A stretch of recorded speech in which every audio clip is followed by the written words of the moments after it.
But welcome everyone to the research work group for Annie. This is our April meeting, and we will have a meeting in May and then be off for the summer. So today I'm excited to introduce Dr. Shirley Gordon, and she is a professor at Florida Atlantic University. So you can see her university there in the background of her picture. And her research involves caring for persons experiencing chronic stigmatized conditions. And she's also developed theories to guide nursing practice, holistic nursing, nurse coaching, which is interesting, and the topic of the day, which is environmental health. So today she'll speak about the long-term health effects of harmful algae blooms. And she's received funding on this topic as well as other topics like head lice, nurse delegation, and school nursing. So in 2021, she established an algae bloom biorepository funded by Florida Department of Health. So if we have time to talk about that, we can hear more about that. So take it away, Dr. Gordon. All right, thank you so much. I'm really happy to meet with this group. First of all, because it's the Alliance of Nurses for Healthy Environment, and then also because it's the research work group. So I always love to talk with nurses about the research that they're doing, and specifically research that they're doing that impacts healthy environments. All of the research that I do has a basic assumption that environment is integral to human health. And I know I'm probably speaking to the choir with this group when I say that. So today I'm going to present my study on long-term health effects of exposure to harmful algal blooms. It has the acronym HABs because the state always wants us to have acronyms. So the presentation objectives today are to talk about the climate drivers that impact the occurrence of harmful algal blooms, health effects of exposure to blue-green algal blooms in particular, and exposure mitigation strategies. And then in addition to that, I just wanted to share the study, the design, and some general thoughts about some of the challenges related to doing environmentally based research. So at FAU, we have a community health model, and all of our research and practice begins with asking the question, what matters most to the population that you're focusing on? So this research is in response to a call for nursing from the community in terms of what matters most to persons who are living in communities that are historically impacted by harmful algal blooms. And their biggest question is, are there long-term health effects from exposure to harmful algal blooms?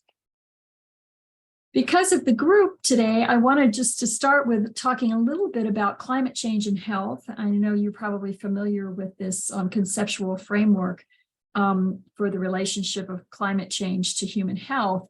And I plugged in some of the content related to harmful algal blooms. So when we look at this framework, one of the first things that's center stage are what are the climate drivers?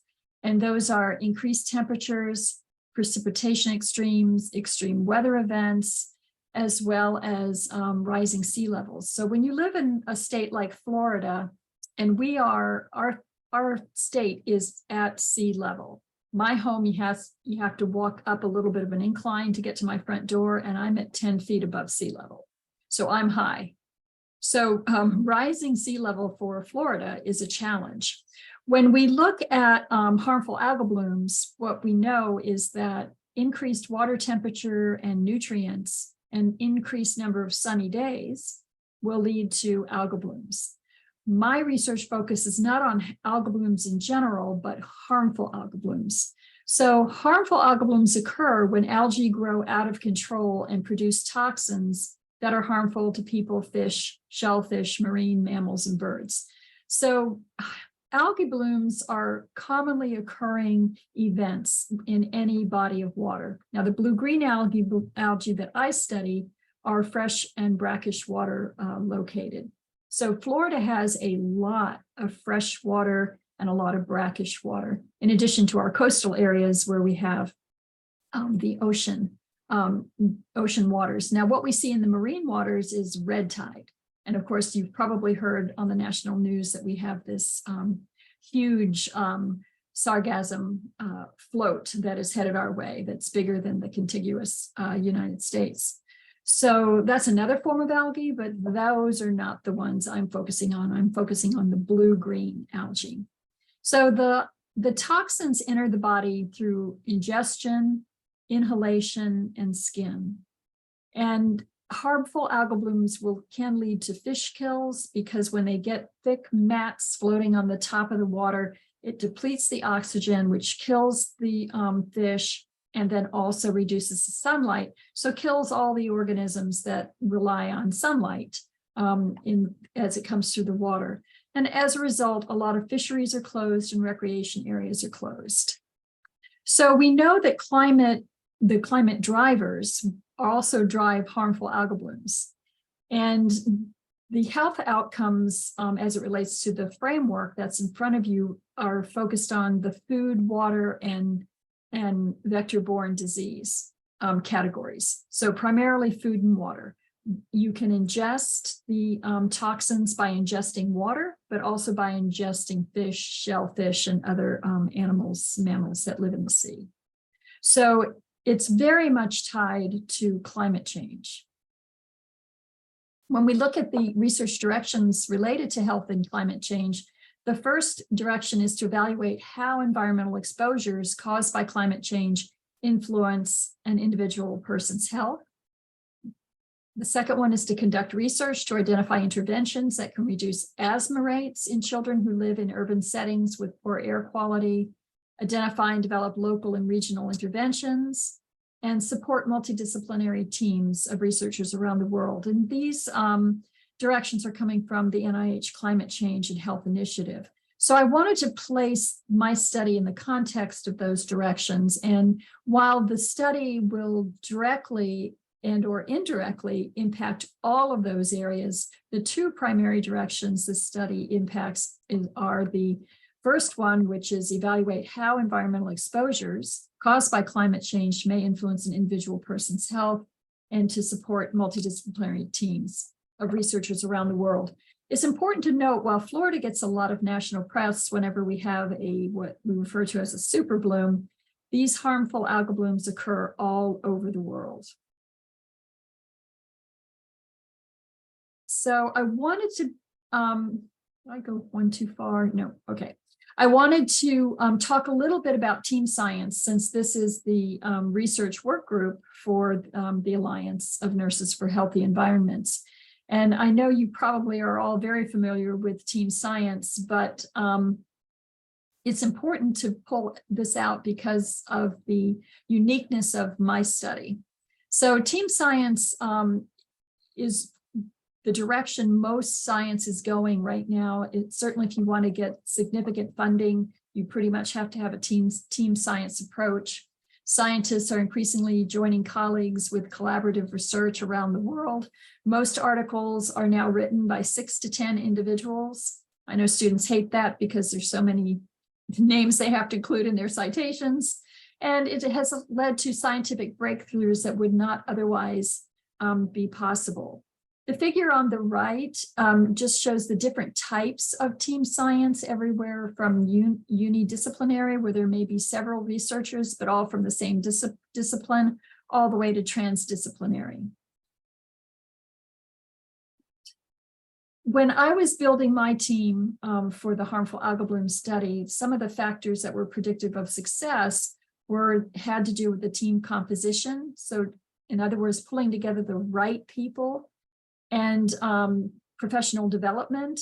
We're not always used to working together. A lot of the people that I work with have never worked with nursing before.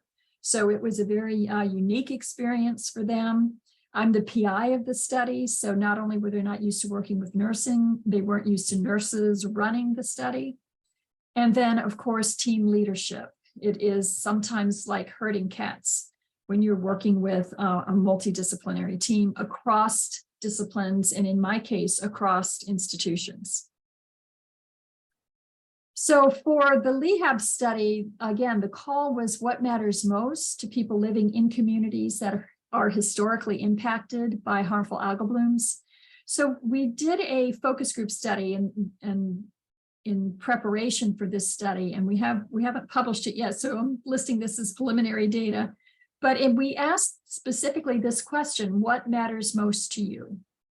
And the biggest concern that they had to begin with was uncertainty related to human health effects from long-term exposure. We're pretty confident with what we know about short-term exposure or acute exposure, but it's the long-term exposure that persons participating in the focus group described as truly terrifying.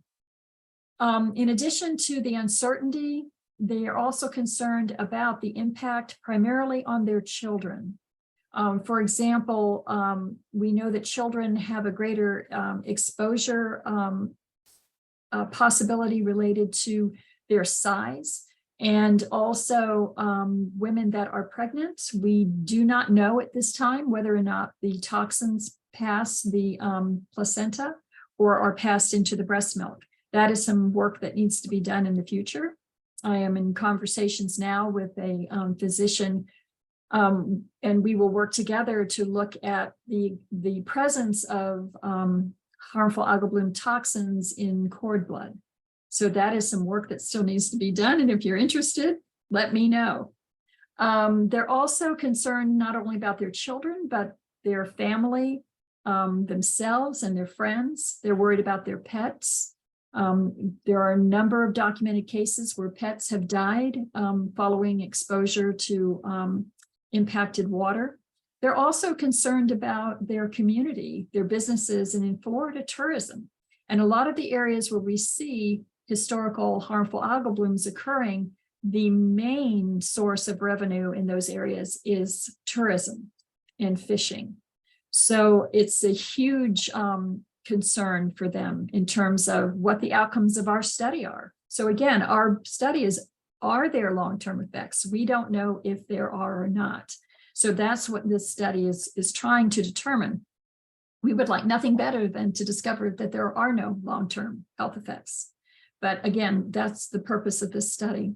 The other concern is the lifestyle loss. And I'm going to talk a little bit more about that as I go through the slides. They also have concerns about information availability. It's very difficult to access information that is meaningful to the average person living near an impacted water.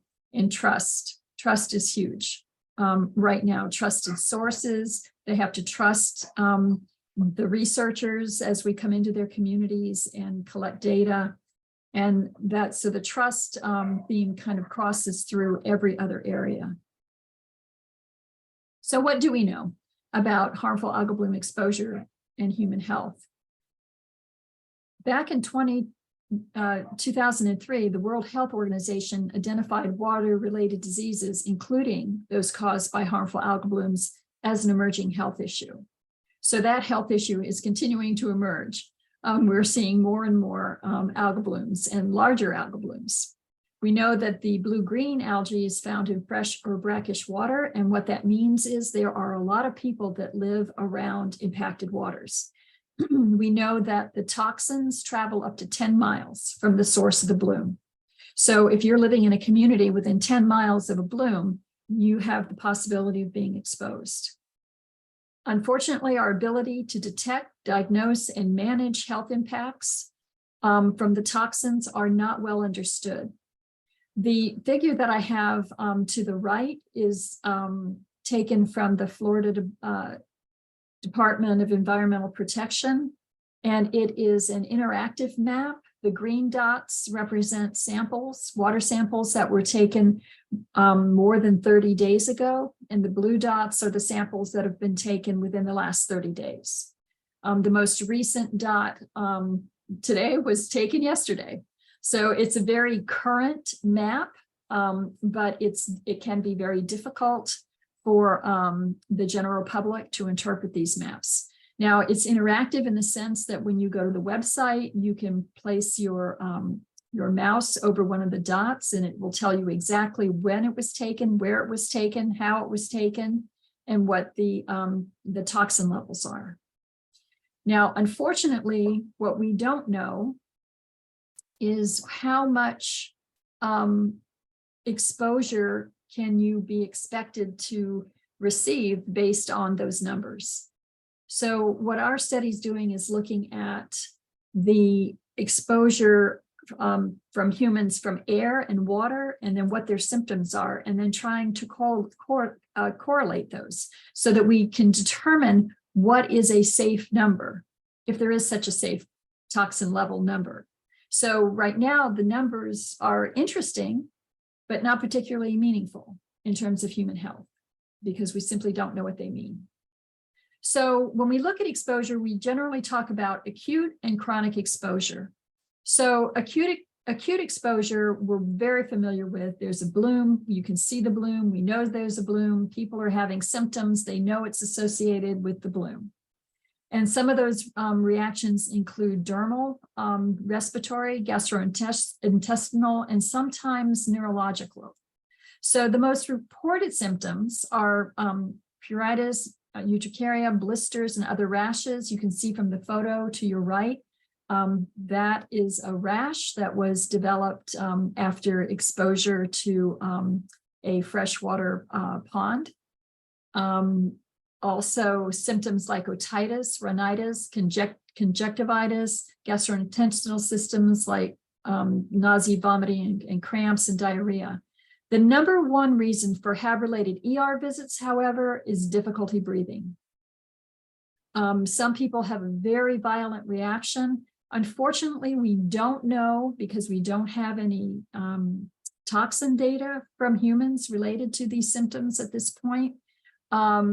We don't know if these rashes, and particularly the respiratory complaints, are those associated with the toxins? Are they associated with sulfides from the breakdown and decay of the algae themselves?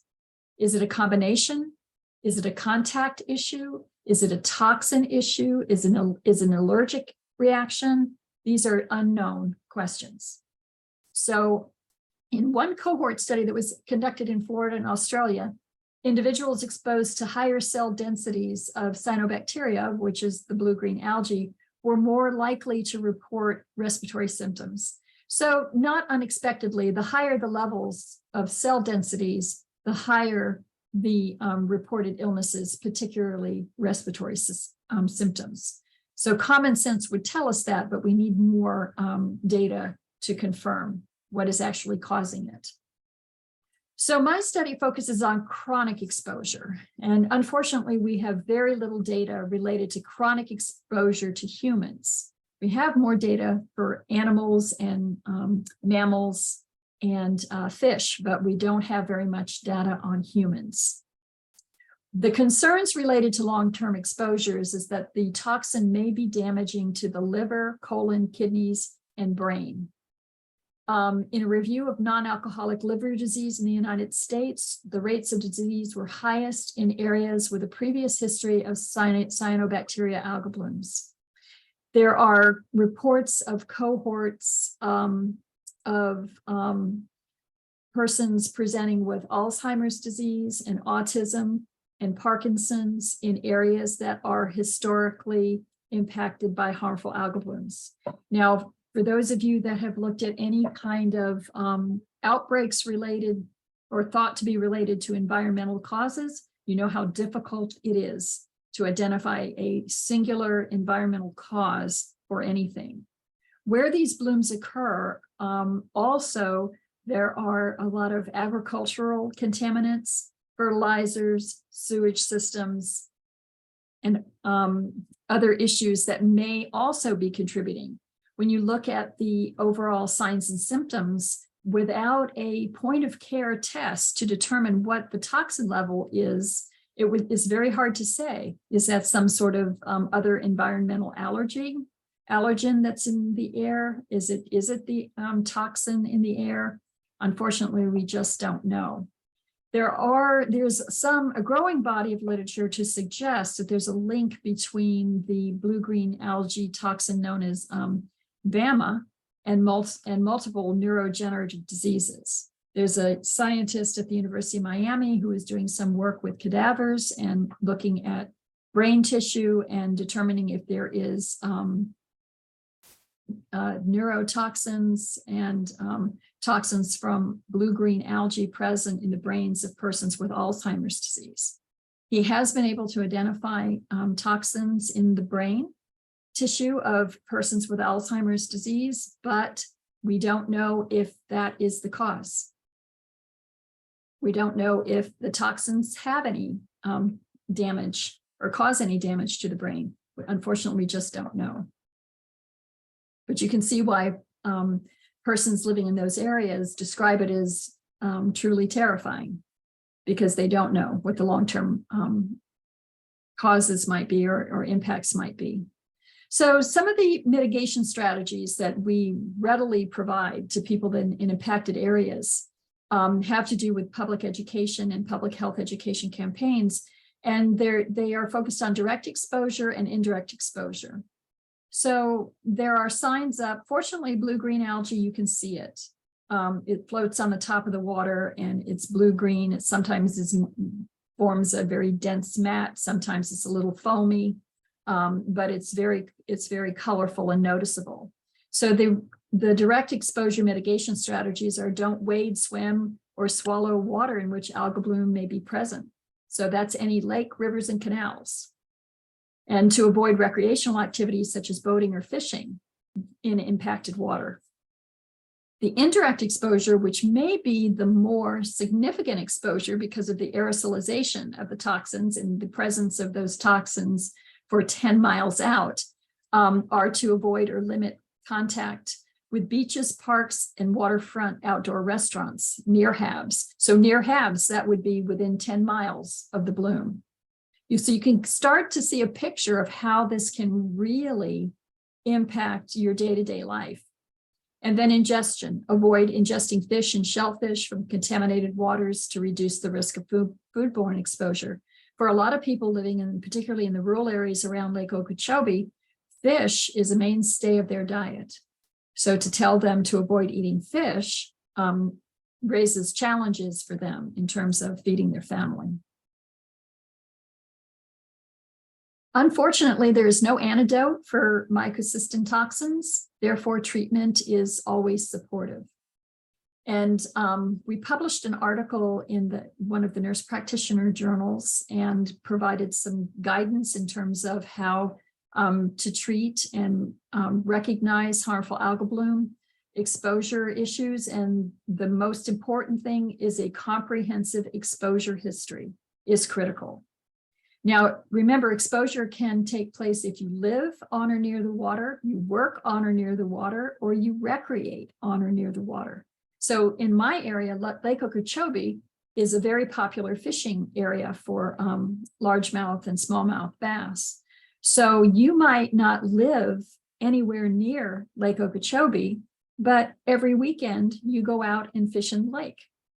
So when you show up to your primary care provider with a lot of general symptoms, people don't necessarily even think to tell their healthcare provider that they have had an algae exposure. Now, if they were to be asked, have you been near any water in which there might have been a harmful algal bloom, that might then spur their memory and get them to recognize that that may be an issue. So I'm not going to go through all of these, but I just wanted to share with you that it is all supportive. It's dependent on the exposure route, which dictates the symptoms, which then dictates the supportive care. Okay, so my study, it's the first integrated long-term study on the potential health effects of harmful algal blooms on humans in Florida. It is funded by the Florida Health Department, and it is built on established trusted relationships with persons living in impacted communities. We have been in these communities since 2017. So we've been there a while, and it's taken some time to get them to trust us. We do have a transdisciplinary team science approach, and the disciplines include nursing, public health and epidemiology, toxicology and laboratory sciences, and biological oceanography and marine science.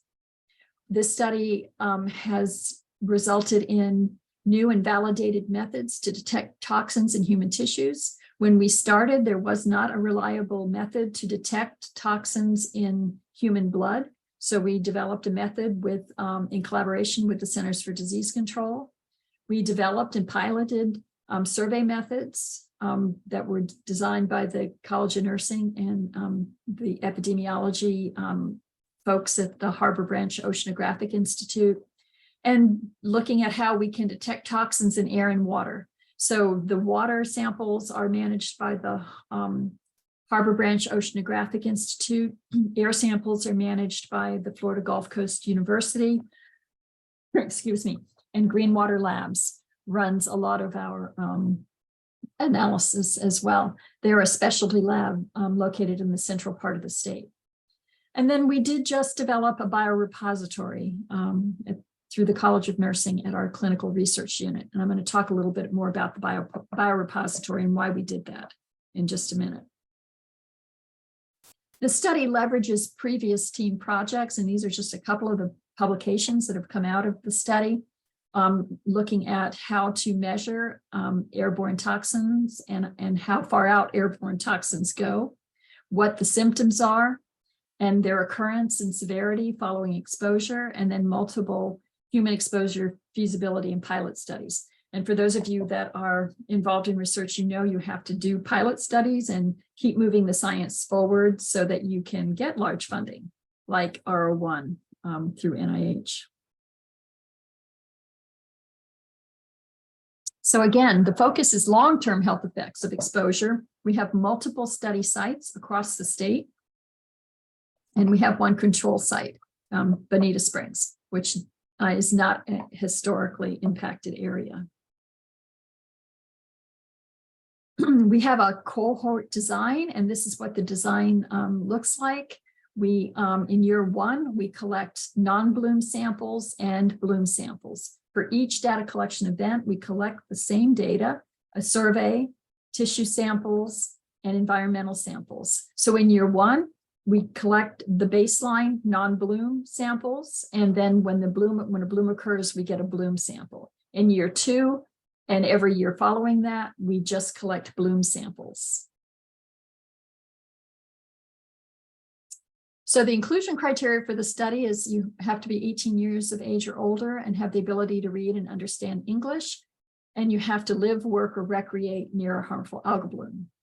We do a comprehensive survey that looks at general demographics as well as pre-existing conditions.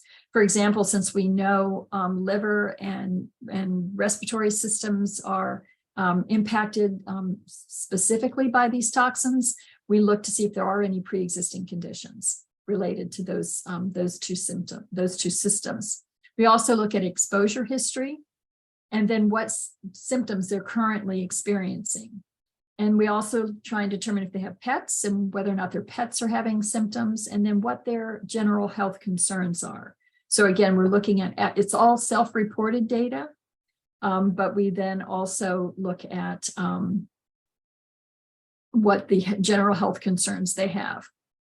In 2022-2023 funding cycle, we added questions related to stigma and also their COVID-19 history.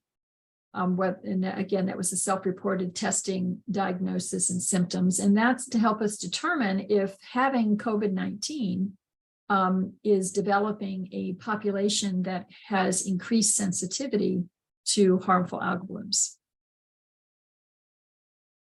The environmental sampling that we do are water and air. To the pictures on the right, the first picture is an example of the air sampler that we use, and then the picture on the far right is a grab sample, is how we do our water samples. The human biological samples are nasal swabs, blood, and urine.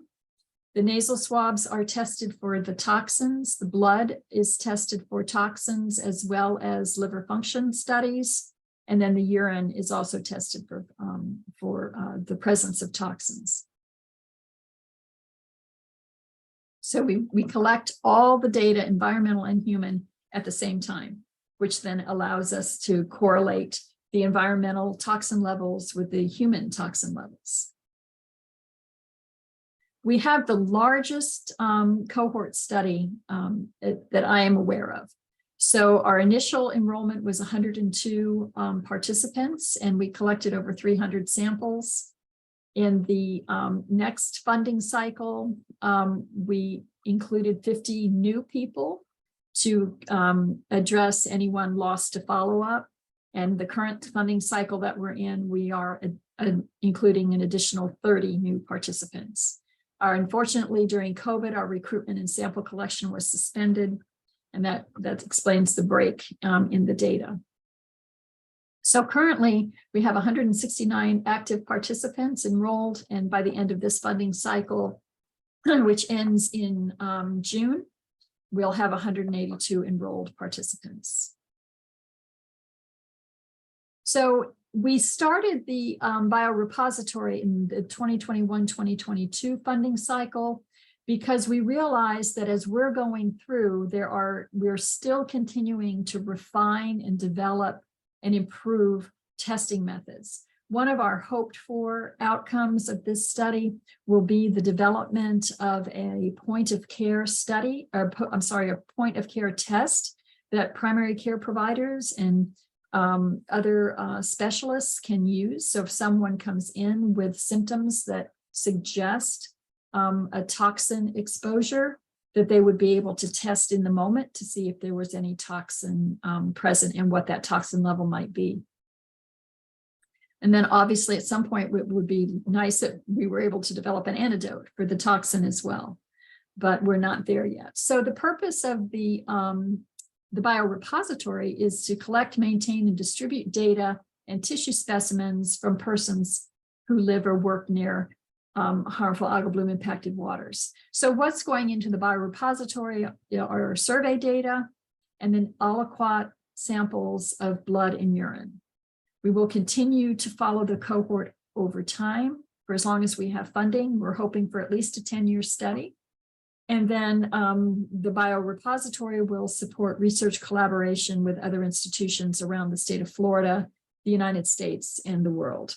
We're also hoping that as the biorepository becomes more well-known, that we will have other scientists that want to contribute samples to the biorepository as well. So some of the future directions are to continue to follow the cohort. We have to maintain connection with our communities and our research participants, and of course, recruit new participants. We'll continue to build the biorepository and increase researcher awareness. We're working to identify community preferred platforms for information distribution, an early warning system, and to have all of that information transparent and accountable. We also want to describe exposure prevention mitigation strategies used by members of impacted communities, and to provide community-friendly information strategies. And then, of course, looking at the long-term impact of additional harmful algal bloom toxins on human health. For example, the red tide toxins, the sargassum toxins that might be present. We're also concerned with the sargassum algae that there is going to be lead and some other heavy metals in there as well, which has implications for how those huge tons of seaweed will be destroyed. If you burn it, what goes into the air and is aerosolized. If you bury it, what goes into the drinking water? So there are a lot of unanswered questions related to all that. And then, of course, to explore new collaborations and also to look at new concerns that arise from the public as well. Okay. So I'll stop there for questions, and I have some contact information for the state of Florida, but this just shows some ways we're trying to reach out and increase awareness for the people in the state of Florida.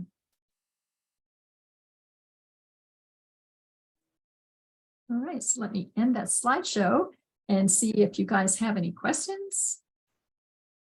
It's a lot of information. Yeah, I have a few questions. What about you, Sarah? A lot of this information was new to me, but I don't have any questions. I'm really appreciative you covered it because I live in a place with a lot of algal blooms. So thank you. Thank you. I never know with each group that I talk to what they know or don't know about algal blooms. So I'm always trying to do a little public health education campaign along the way. Yeah, I also live in an area that particularly in the summertime, we have algal blooms, and of course we can't swim. But that seems to be the most direct impact. So how would you compare Florida to other states, just so I can get a perspective? Because for us, it's really just this one river, and they're contributing a lot to agriculture. But when it gets really hot and then the rain patterns change, I think it's something about if it doesn't rain for a while, but they're really unpredictable is what I was trying to get at. So I'm interested to hear like how you incorporated that into your sampling, like the locations and the predictability of where the algal blooms would be. That's a great question. And it's also one of the challenges of the study. And that is that we selected areas in which we have there is a history of harmful algal blooms. In 2018 and 2016 and 2018, we had super blooms, which were all over the national news. And that really got the attention of our legislators. And that's when some funding started to become available to actually study the impact on human health. Florida has followed harmful algal blooms for almost a century. And we're really just now starting to look at the impact on human health. So, but the blooms are unpredictable, and we haven't had a super bloom for a number of years. So in terms of looking at our cohort study, once we enroll someone in the cohort and we get the non-bloom baseline samples, it's not until a bloom that is large enough to meet the specifications of our study that would trigger a bloom data collection event. So we didn't have one last year. So we had, for the new people that we entered into the study, we were only able to do the non-bloom data. So we don't have bloom data on them. So it is a challenge for this study. But it puts you in a situation where on one hand, you're hoping for a bloom, but on the other hand, you live here and you don't want a bloom because it's not good for human health and it's not good for industry. But it's difficult sometimes to get the data that you need when it's contingent on a bloom occurring in the environment. There's always algae, there's always blooms, but they're not always big enough to be considered a harmful algae bloom.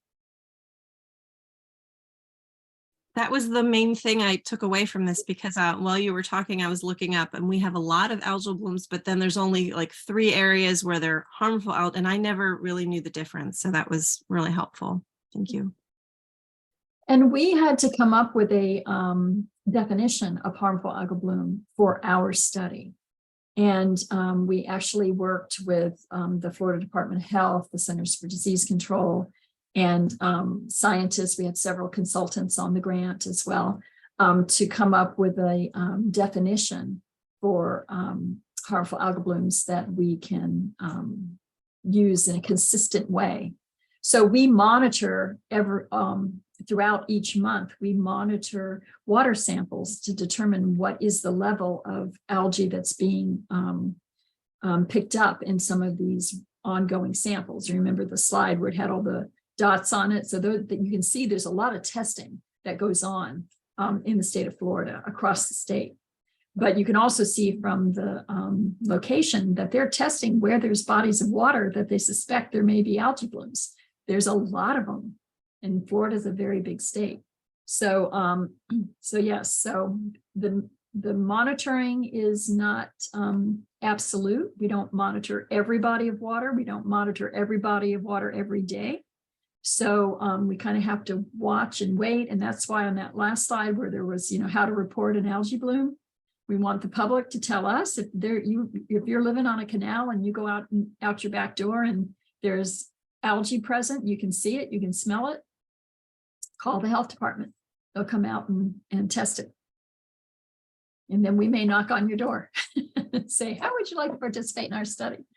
So I do a lot of television interviewing because that's the best way to get the word out about the study. And that's always a lot of fun. But it's also important to help people understand that because they see some algae in their canal, it doesn't mean it's a harmful algae bloom. Doesn't mean there's toxin present. So, but because it's visible, they do tend to get excited about it. And we want them to be excited about it and call the health department. So, but always when you're talking about research, the public wants absolutes, and we have to give them kind of a cautious thought about what's happening. Our participants often want their toxin levels. So when we run their blood, they want to have access to what those results are. And in one study I'm doing, we provide it. In another study, we don't. And what we tell them is it has no meaning yet. We don't know what a certain level of toxin means. It won't be until we are able to look at this over time and determine who is at risk and at what toxin level in human tissue. So it's really kind of exciting when you think about that we are developing methods, and hopefully one day, as I said, we'll have a point of care test. Right now, if you went into your healthcare provider and and you were concerned that you had a harmful algal bloom exposure, they can't order a test. Those tests are not yet available. They're only available for research.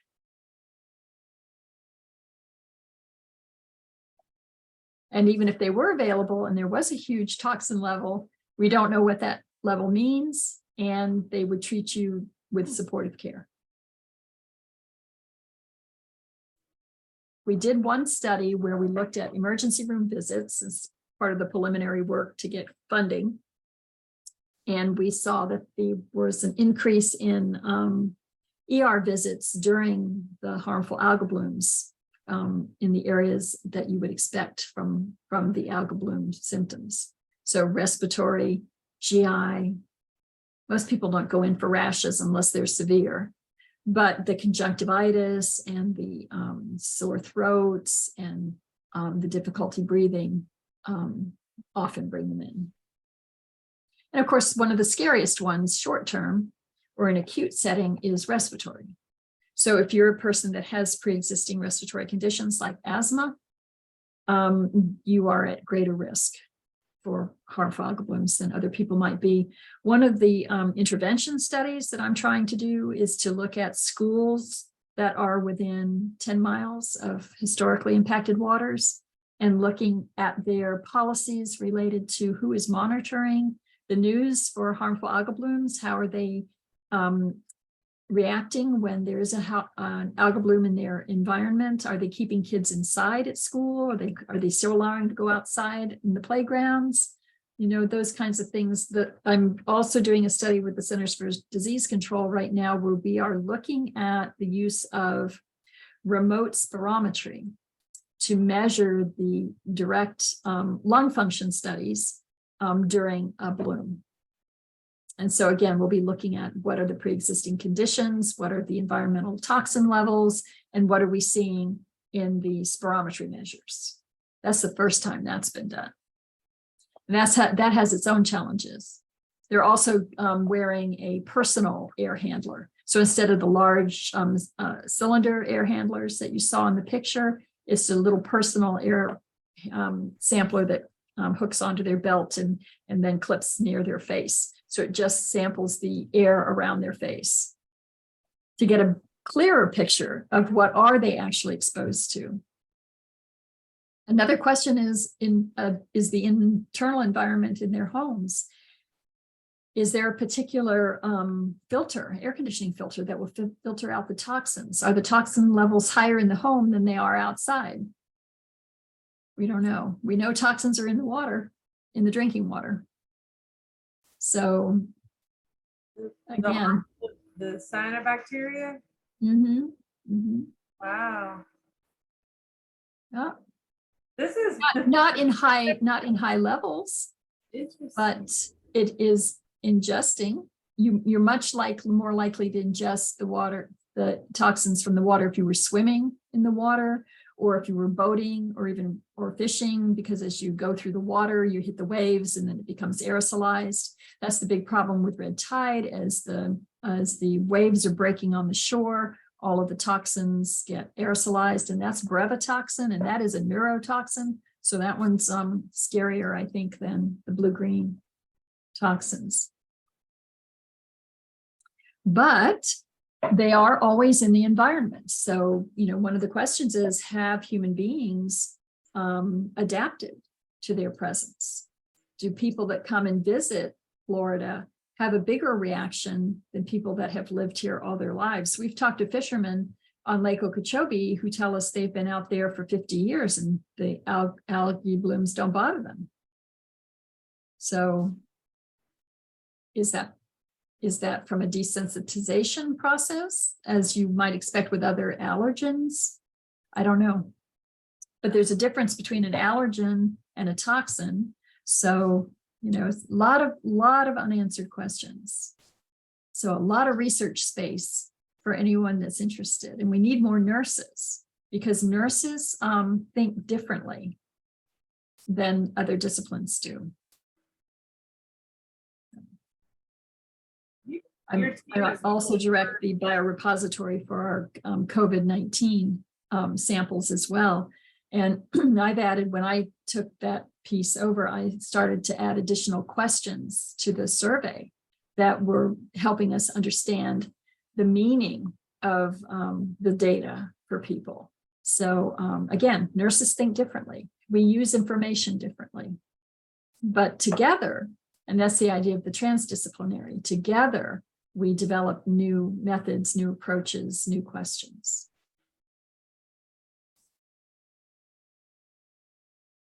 I want to congratulate your team on really expanding this idea beyond just, you've got the point of care, the interventions, the different settings, the intervention with children just blows my mind to think, it's such common practice when air quality is bad for us to adjust activities, but not to consider, the algal blooms as well. That is great. That I do think that's a weakness in North Carolina, is the aerosol exposure. I think the community understands the physical contact from swimming, and they also understand, not to drink it but I don't think they understand the aerosol and the potential for respiratory. So that's something I can take away and make sure I educate others about. Mm-hmm. That point of care really interests me. I'm not even sure. I'd have zero knowledge on, other than physically performing a point of care on a patient. I'm not sure how you would go about developing that, but that would take a big team. But that's really exciting. Well, the Centers for Disease Control Laboratories, that's primarily their mission, is to develop new methodologies. So they use our samples and talk with us about what do we need and want, and then they work on the development of the methodologies.